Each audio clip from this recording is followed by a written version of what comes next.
তো তোমার কোরবানিতে এসে ধর্ম যার যার উৎসব সবার বলে না, তারা তো তোমার ওয়াজ মাহফিলে এসে ধর্ম যার যার উৎসব সবার বলে না, তারা তো তোমার জুমা এসে ধর্ম যার যার উৎসব সবার বলে না।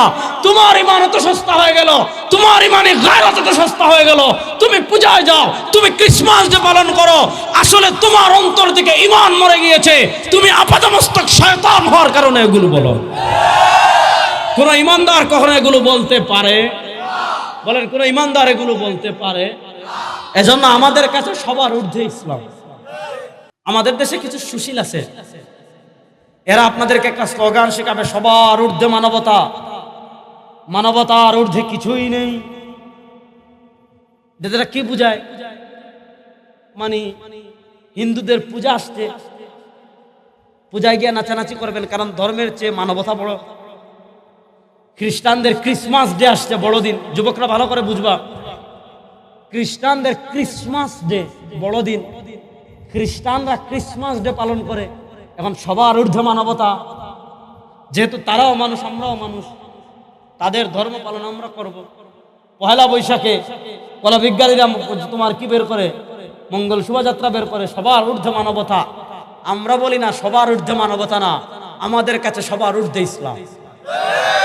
বলেন, আমাদের কাছে সবার ঊর্ধ্বে যেই মানবতা ইসলাম সাপোর্ট করে, যেই মানবতা কোরআন সাপোর্ট করে, যে মানবতা হাদিস সাপোর্ট করে, ওই মানবতাকে আমরা ওয়েলকাম, ধন্যবাদ, কোনো সমস্যা।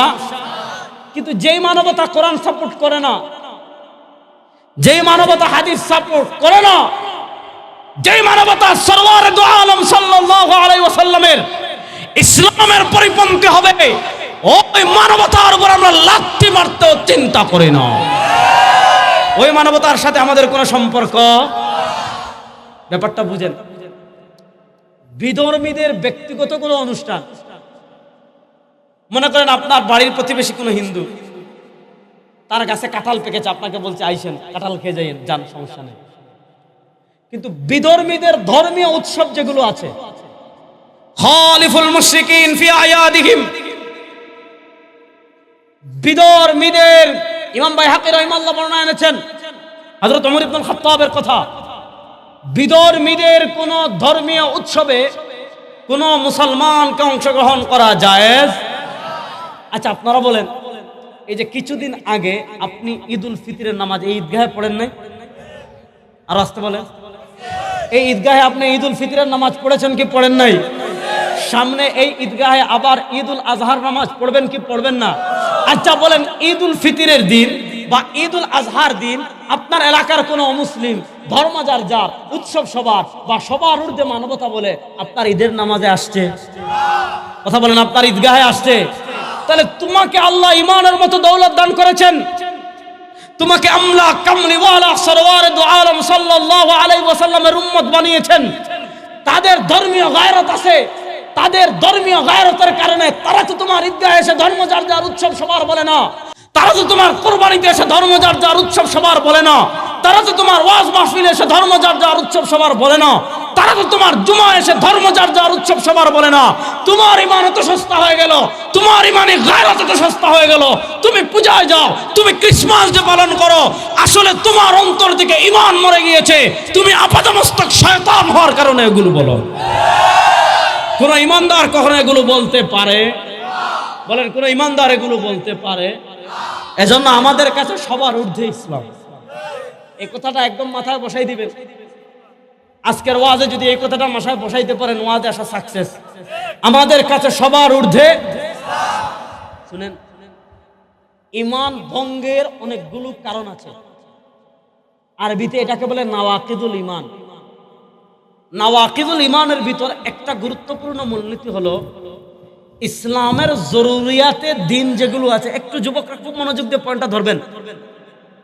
জরুরিয়াতে দিন মানে ইসলামের অকাট্য যে বিষয়গুলো আছে, ওই অকাট্য কোনো বিষয়কে কেউ যদি সন্দেহ করে, অকাট্য কোনো বিষয়কে কেউ যদি মানতে না চায়, অকাট্য কোনো বিষয়কে কেউ যদি অস্বীকার করে, তার ঈমান থাকবে।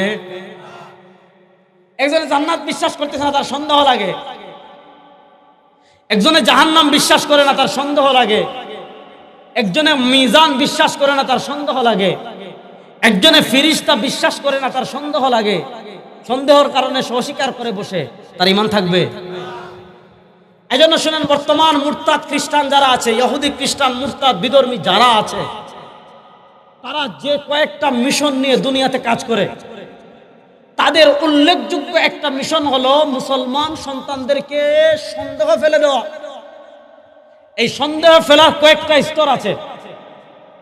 ইসলামের মৌলিক স্তম্ভ হলো দুইটা, খুব মনোযোগ। ইসলামের মৌলিক স্তম্ভ কয়টা?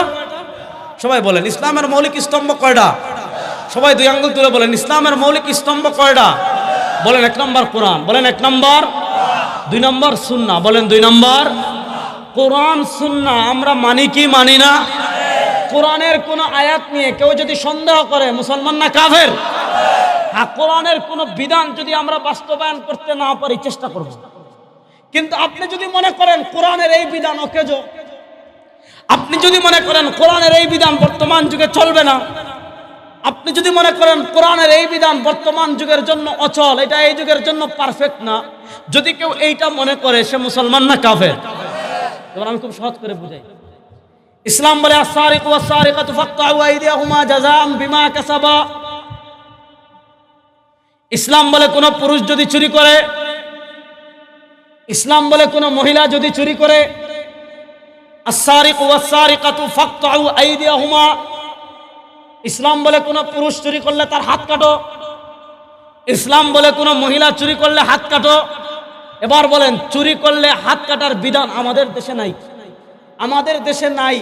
আমরা বাস্তবায়নের চেষ্টা করব।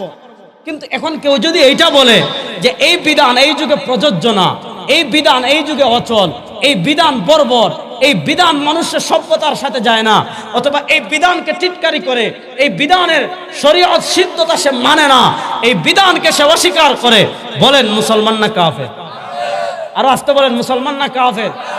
এমন ভাবে কেউ যদি গোটা হাদিসকে অস্বীকার করে বসে, 2,500 মুসলমান মনোযোগ দিয়ে বুঝবেন, কেউ যদি গোটা হাদিসকে অস্বীকার করে বসে যে আমি হাদিস মানি না, কেউ যদি বলে আমি হাদিস মানি না, সে মুসলমান না কাফের? আমরা কোরআনও মানি, হাদিসও, বলেন আমরা কোরআনও মানি, হাদিসও। কোরআন সুন্নাহকে দলিল মানতে আমাদের কোনো আপত্তি নাই।